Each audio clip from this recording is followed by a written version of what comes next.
மாண்புமிகு தமிழ்நாடு முதலமைச்சர் தளபதி அவர்களை நாங்கள் நேரிலே சந்தித்து, ஏன்னா புது இயக்கத்தை துவக்கி இருக்கிறேன்னு உங்களுக்கு தெரியும். புரட்சி அண்ணா திராவிட முன்னேற்றக் கழகம் என்பதை நான் ஆரம்பித்தேன். அது பதிவு செய்யப்பட்ட ஒரு இயக்கம். ஆகவே இன்றைய தினம் ஆரம்பத்திலிருந்து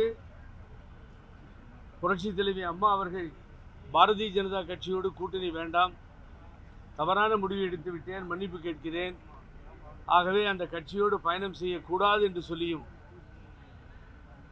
அந்த கட்சியினுடைய அடிமைகளாக இன்றைய தினம் எடப்பாடி பழனிசாமியும் மற்றவர்களும் இருப்பதை பார்க்க முடிகிறது. ஆகவே அவரோட போய் சேர்ந்தா ஒருத்தர் தூக்கு போட்டுக்கிறேன்னாரு. நான் கயிறு அனுப்பிச்சு அவர் தூக்கு போட்டுக்கல. இன்னும் ஒரு 10 தடவை ஜெயிலுக்கு போகிறதுக்கு ரெடின்றாரு.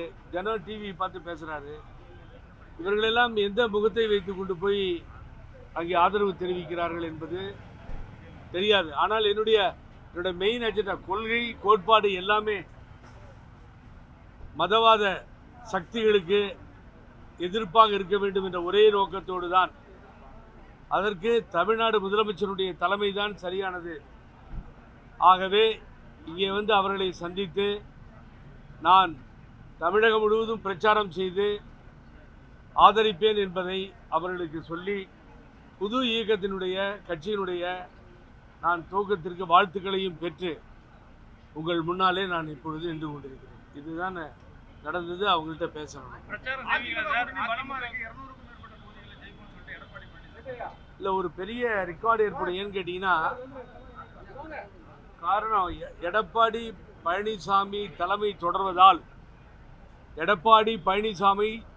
தொடர்வதால் நீங்கள் வந்து ஒரு இடத்தில் கூட, நான் ஏதோ விளையாட்டுத்தனமாக உங்களுக்கு சொல்லலை, அதிமுக வெற்றி பெறாது. இதே நிலை எடப்பாடியிலும் இருக்கும். அதில் மாற்று கருத்து எனக்கு கிடையாது. 67க்கு பின்னால், பேரறிஞர் அண்ணா ஆட்சி அமைத்த பின்னால், அதற்கு பின்னால் நீங்கள் பார்த்தீர்களே ஆனால் திராவிட முன்னேற்ற கழகம் 10 ஆண்டு காலம் தொடர்ந்து இல்லை, மாறி மாறி இருக்கும். கலைஞர் பேரறிஞர் அண்ணா மறைந்தார், கலைஞர் மறைந்தார், இப்படி போச்சு. ஆனால் இந்த முறை முதல்வர் தலைமையில் தொடர்ந்து 10 ஆண்டு காலத்தை அவர்கள் வெற்றிகரமாக நடத்தப் போவதை நாம் பார்க்க போகிறோம். ஆகவே இதற்கு காரணம் பழனிசாமி யாரோடும் ஒத்துப்போகாமல் போனதுதான் காரணமாக அமைந்தது என்பதை நாம் புரிந்து கொள்ள வேண்டும். விடியா திமுக விடியா அரசுன்னாரு. இப்போ விடிஞ்சது 5000 ரூபாய் அக்கௌண்ட்டில் போகுது. அப்புறம் இப்படி கொடுத்தாங்க அப்படி கொடுத்தாங்கன்னா பழனிசாமிக்கு நான் என்ன சொல்கிறது? அவருக்கு வந்து அரவணைச்சும் போக முடியல. இனி பழனிசாமி கதை முடிந்தது. 26ஓடு இந்த தேர்தலில் அதிமுக கதை என்பது என்ன ஆகும் என்ற கேள்விக்குறி எழுந்தது. அதனால்தான் புரட்சி அதிமுக என்பதை ஏற்படுத்தினோம். அதன் மூலமாகத்தான் ஆதரவை தெரிவித்தேன். உங்கள் முன்னால் பேசிக் கொண்டிருக்கின்றேன். இந்த முதல்வருக்கும் இந்த அரசுக்கும் ஆதரவாக பிரச்சாரம் செய்துதான் ஆக வேண்டும். அப்பொழுதுதான் தேசிய கட்சியில் இங்கே உள்ளே வராது. பாரதிய ஜனதா கட்சி போட்ட திட்டம் அதிமுகவை உடைத்தெறிய வேண்டும், 4-5 பண்ணணும்னு நினைச்சாங்க. அவர்கள் போட்ட கணக்கு வேறு விதமாக மாறிவிட்டது. அவன் போட்ட கணக்கு ஒன்று, இவன் போட்ட கணக்கு ஒன்று, இவன் போட்ட கணக்கு ஒன்று. கலைஞர் சொன்னது போல அந்த கதை மாறிவிட்டது. நிச்சயமாக அதிமுக அடிமையாக இருக்கிறது சார். இப்போ திராவிட முன்னேற்ற கழகம் நான் வந்து இங்கே ஆதரிச்சேன்னா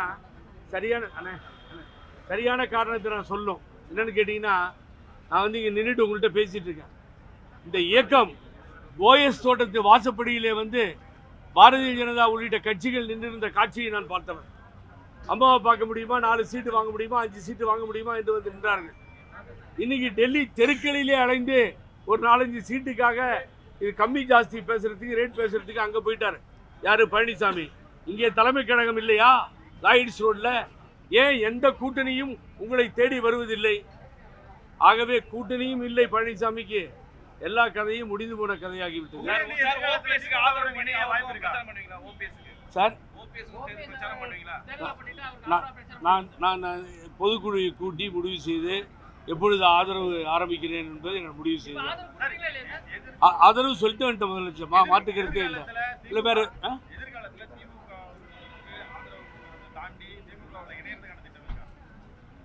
இப்போ தானே ஆரம்பிச்சிருக்கோம். எதிர்காலத்தில் நமக்கு முக்கியமான விஷயங்கள் வடக்கே இருக்க சக்திகள் வரக்கூடாது. 50 ஆண்டு காலமாக மாறி மாறி மாறி மாறி திராவிட இயக்கங்கள் ஆண்டது.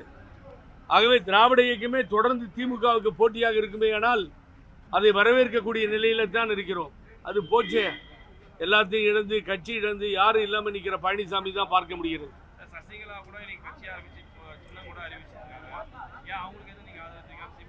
சிறையில் நான் தான் இருந்தேன். அம்மா அவர்களுக்கு பிணை வழங்கியதும் இந்த புகழேந்தி தான். 11 வருடம் இந்த வழக்கிற்காக அலைந்தவனும் புகழேந்தி தான். சின்னம்மாவை கூட்டு போய் சரண்டர் பண்ணதும் புகழேந்தி தான். சசிகலாவை 9 வருஷமாக எங்கே தூங்குனாங்க? இந்த 9 வருஷமாக வந்து நீங்கள் நேராக போய் அம்மா நினைவிடத்தில் உட்காந்து உங்களுடைய அரசியல் வாழ்வை ஸ்டார்ட் பண்ணியிருந்தா எங்கே போய் முடிஞ்சிருக்கும்? அதை செய்யலையே. தினகரன் சொந்த தினகரன் ஏற்றுக்கொள்ளவில்லை, அவர்கள் தினகரனை ஏற்றுக்கொள்ளவில்லை. இந்த பிரச்சனை போயிட்டு இருக்கு. ஆகவே இவங்க உள்ளே வந்தால் தலைமை போயிடும்னு பயப்படுறார் தினகரன். ஆகவே சசிகலா கட்சி ஆரம்பித்தால் அவர்கள் விருப்பம், வாழ்த்துக்கள்னு சொல்ல முடியுமே தவிர, அவர் வந்த நேரமும் இப்பொழுது மறுபடியும் வீட்டில் போய் பூந்துக்கூடாது. Very important. பேசிட்டா அதை செய்யணும், அதுதான் அரசியல்வாதி. மறுபடியும் போய் பக்கத்தில் இருக்கவங்கள அது இது சொல்லிட்டு ஏமாற்றுகின்ற வேலைக்கு போகக்கூடாது என்பது தான் எனது அன்பான வேண்டுகோள். அவர்களுக்கு இது சொல்கிறாங்க, அப்போ வராங்க, அப்புறம் திடீர்னு உள்ளே போயிடுவாங்க, அப்புறம் காணாமல் போயிடுவாங்க. இது தொடர்ந்து நடக்கும். ஆகவே நிச்சயமாக இது தமிழ்நாட்டிற்கும் பாரதிய ஜனதா கட்சிக்கும் திராவிட முன்னேற்ற கழக கூட்டணிக்கும் நடக்கின்ற தேர்தல். ஆகவே இந்த பேனரை தான் பழனிசாமி கையில் எடுத்துகிட்டு போகணும். பாரத பிரதமர் மோடி, ஹோம் மினிஸ்டர் அமித்ஷா கைகளில் ஏந்து கொண்டு தான் செல்லுவார். தந்தை பெரியார் பிறந்த மண்ணிலே, பேரறிஞர் அண்ணா ஆட்சி கட்டிலில் அமர்த்தி இந்த மண்ணிலே புரட்சி தலைவர் எம்ஜிஆர், புரட்சி தலைவர் அம்மா என்றவர்கள் பின்னாலே வந்தோம். கலைஞர் அவர்கள் இன்றைய தினம் இந்த தமிழகத்தை ஆளக்கூடிய மாண்புமிகு முதல்வர் தளபதி அவர்கள் இப்படித்தான் பார்த்து கொண்டிருக்கின்றோம் திராவிட இயக்கத்தை. எப்படிங்க நாங்கள் அவங்க பின்னாடி போகிறது சொல்லுங்க பார்ப்போம். எப்படி அதிமுக வரவங்கி பறக்கின்ற வள்ளல் கொடியேந்திய தொண்டன் பிஜேபி எப்படி ஏற்றுக்கொள்வார்? ஆகவே அலையிறார். 5 கோடி ரூபா கேட்குறாரு. 5 கோடி ரூபா காமிக்கணுமா சீட்டு கொடுக்கறதுக்கு எங்கள் ஏடிவிக்கு ஆஃபீஸில்?